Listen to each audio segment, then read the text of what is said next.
Hello everyone, आज हम करने जा रहे हैं इंटरप्लीडर सूट्स।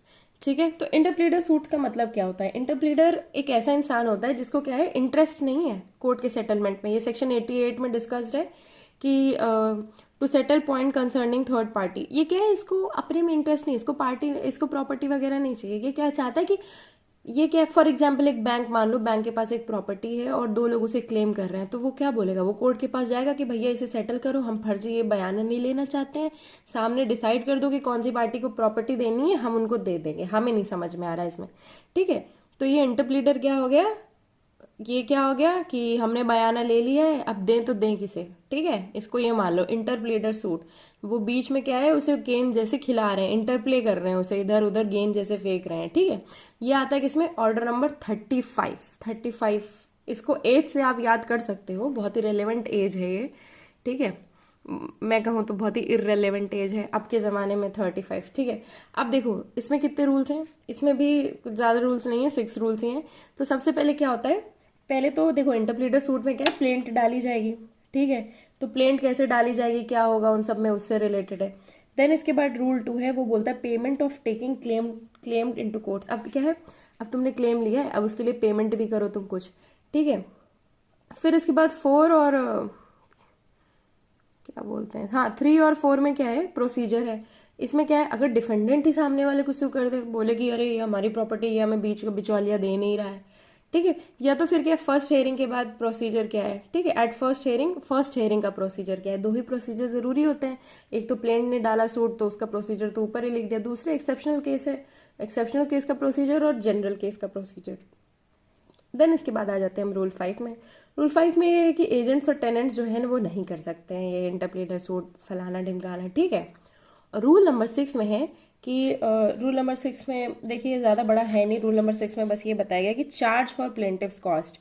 ठीक है, इसमें क्या है कि अभी बता ही देंगे क्या है इसमें, बट ये ई माइनस जो है ये चार्ज है।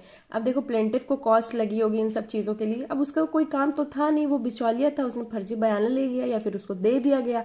अब उसको उस बयाने के लिए जो है पैसा दिया जाएगा क्योंकि उसने कोर्ट में सूट डाला है। ठीक है, और ऊपर से एक और चीज़ है, उसको कुछ मिल नहीं रहा है तो कुछ तो मिलेगा ना, एटलीस्ट उसके कॉस्ट जो है वो भी उसको वापस मिल जानी चाहिए। तो ये वही चीज़ है।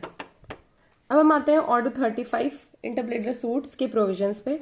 ठीक है, तो ऑर्डर 35 जो है वो सेक्शन 88 में देख ले। सेक्शन 88 जो इंटरप्लेटर्स के बारे में बताता है, उसका ये प्रोसीजर बताता है, इंटरप्लेटर सूट्स कैसे कर सकते हैं, क्या है। ठीक है, तो अब देखो प्लेंट एंड इंटरप्लेटर सूट। अब इसमें इंटरप्लेटर सूट में प्लेंट कैसे आएगी? इसमें क्या है, in every suit of interpleader the plaint shall in addition to the other statements necessary for plaints state that the plaintiff claims no interest in the subject matter in disputes other than for charges or cost। क्या है, plaintiff क्या claim नहीं करता, claims no interest in the subject matter in disputes other than for charges और cost. ठीक है, वो कोई इंटरेस्ट नहीं क्लेम करता है। दूसरा क्या है, the claims made by the defendant severally, 2-3 defendant जो है अलग अलग क्लेम कर रहे हैं।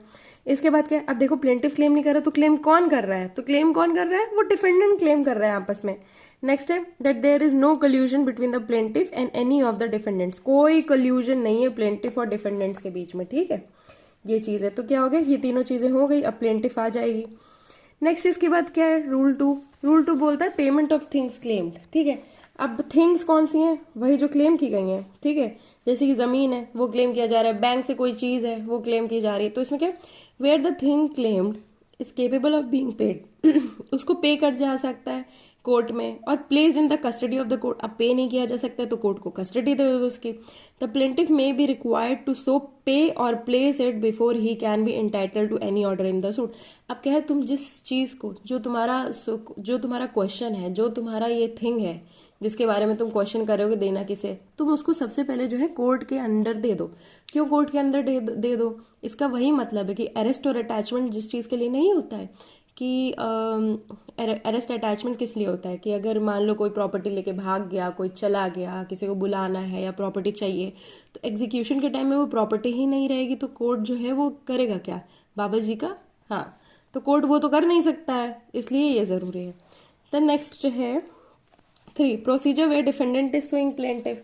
अब ये क्या है, प्रोसीजर है जहाँ पे डिफेंडेंट ही प्लेंटिव को सू कर रहा है। तो क्या है, when any of the defendants in an interpleader suit is actually suing the plaintiff in respect of the subject matter of such suit, the court in which the suit against the plaintiff is pending shall On being informed by the court in which the interpleader suit has been instituted, stay the proceedings as against him. वो क्या करेंगे? stay करेंगे proceedings against him, and his cost in the suit so stayed may be provided for in such suit. But if and in so far as they are not provided for in that suit, they may be added to his cost incurred in the interpleader suit.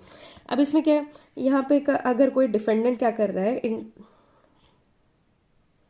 अब इसमें क्या है, defendant जो है इंटरप्लेडर suit में वो actually क्या कर रहा है, सू कर रहा है किसको? प्लेंटिफ को।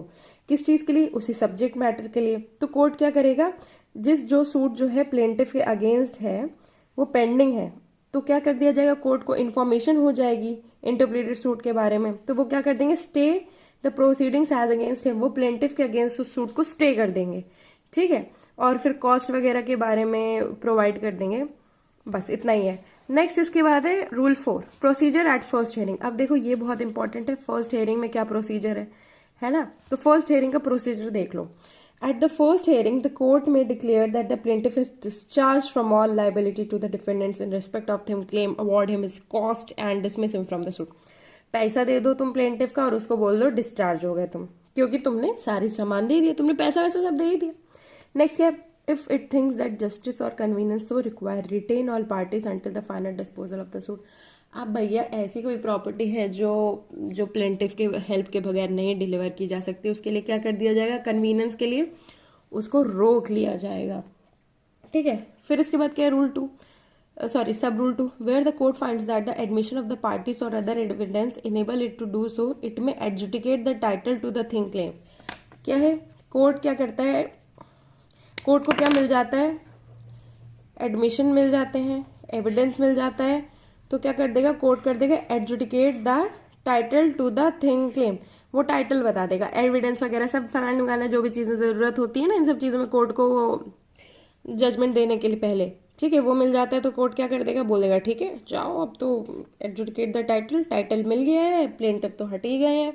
नेक्स्ट क्या है, where the admissions of the parties do not enable the court to do adjudicate, it में डायरेक्ट, अब नो एडजुडिकेशन नॉट एडजुडिकेट, तो क्या होगा, दैट एन इशू और issue between the parties be framed and tried, issues क्या हो जाएंगे, tried हो जाएंगे।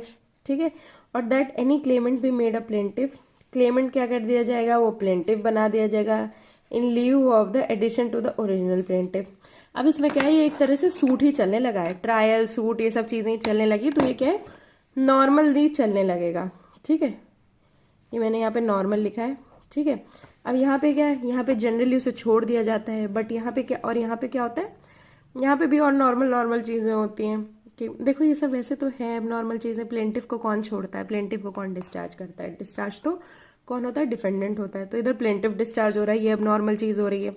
ठीक है, फिर इसके बाद इसमें क्या है, कोर्ट एविडेंस वगैरह लेकर के क्या कर दे रहा है, पार्टीज को टाइटल दे रहा है, इसमें प्लेंटिफ को कुछ नहीं मिल रहा है, ये भी अब नॉर्मल चीज़ हो रही है। तो यह सबसे नॉर्मल चीज़ इसमें क्या हो रही है, सबसे नॉर्मल चीज़ यही हो रही है कि पार्टीज को क्या कर दिया जाएगा, फ्रेम कर दिया जाएगा, प्लेंटिफ जो है वो चेंज हो जाएगा और वो चीज़ जो है ट्राई होगी। ठीक है, अब इसी के साथ हम आ जाते हैं रूल नंबर 5 पे। रूल नंबर 5 क्या कहता है, agents and tenants may not institute interpleader suit. क्या कहता है, एजेंट्स और टेनेंट्स जो है वो इंटरप्लेडर सूट नहीं करेंगे। अब इसमें क्या है, nothing in this order shall be deemed to enable agents to sue their principals or tenants to sue their landlords for the purpose of compelling them to इंटरप्लीड।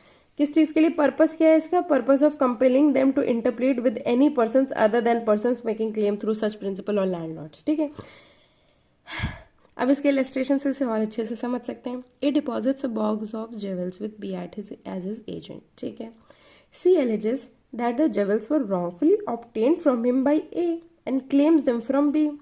वो बी से क्लेम करे, B can not institute and interpret a suit against A and C. अब A तो उसका क्या है, agent है, अब वो अपने ही एजेंट के अगेंस्ट नहीं कर सकता। क्यों नहीं कर सकता वो अपने ही एजेंट के अगेंस्ट, सॉरी अपने ही प्रिंसिपल के अगेंस्ट। नेक्स्ट इसके बाद क्या आता है, अब इसका जो बी है वो आप पढ़ ही लीजिएगा, बाकी ये सी है, चार्ज फॉर प्लेंटिव्स कॉस्ट। अब इसमें क्या है, where the suit is properly instituted the court may provide for the cost of the original plaintiff by giving him a charge on the thing claimed or in some other acceptable वे। अब क्या है, या तो उसको तुम charge दे दो या तो तुम उसको कुछ पैसा वैसा कुछ भी दे दो। क्यों, क्योंकि उसने क्या है, उसका देखो उसका हर्जाना भरने के लिए, बस इतना ही है।